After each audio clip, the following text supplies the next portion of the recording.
Why rates of suicide and depression are so high for entrepreneurs? We need to talk about why and what we can do to stop it.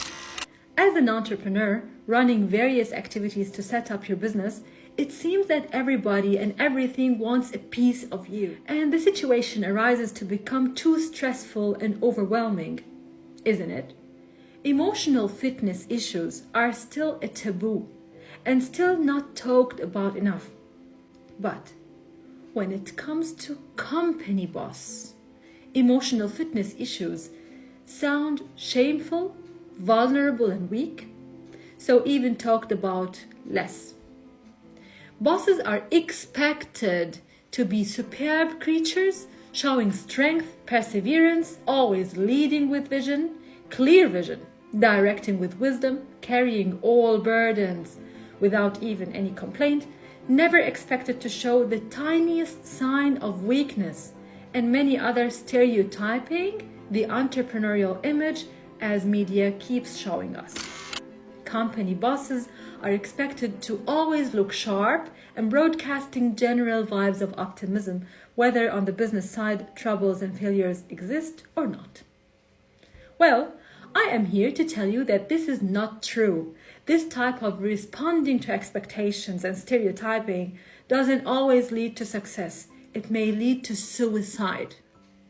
Look at these examples of famous entrepreneurs simply achieved great success but then committed suicide.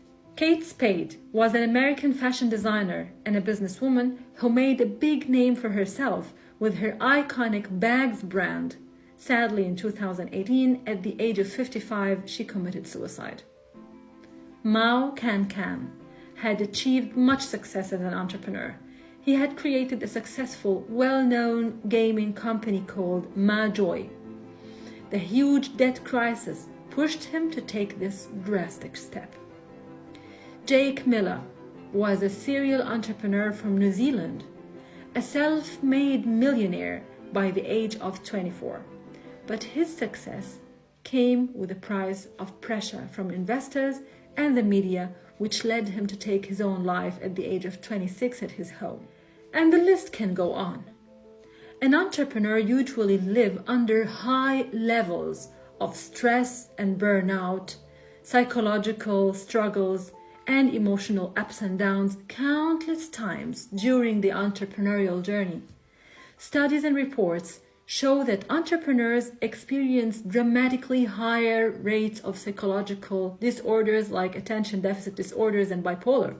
The risk for depression and addiction are anywhere from double to triple the average population.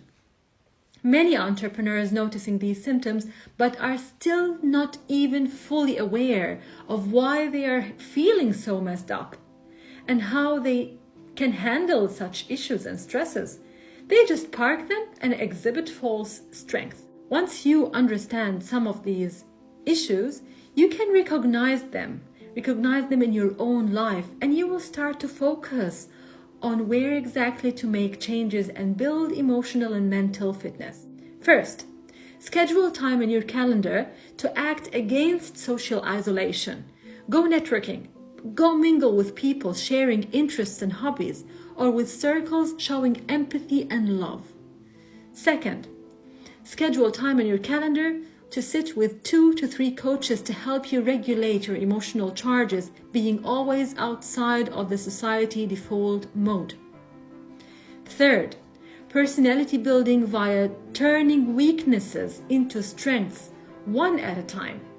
Usually creative, action-oriented people tend to direct their intense energy back to fire onto themselves when things go sideways.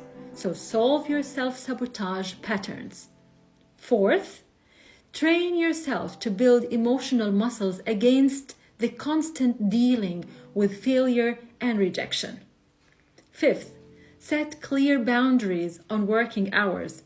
Work on setting up a line between your personal values and your business values before merging them and merging with your business values, success or failure, and losing your identity. Many things to be done to boost your emotional fitness so as to live a much higher quality of life.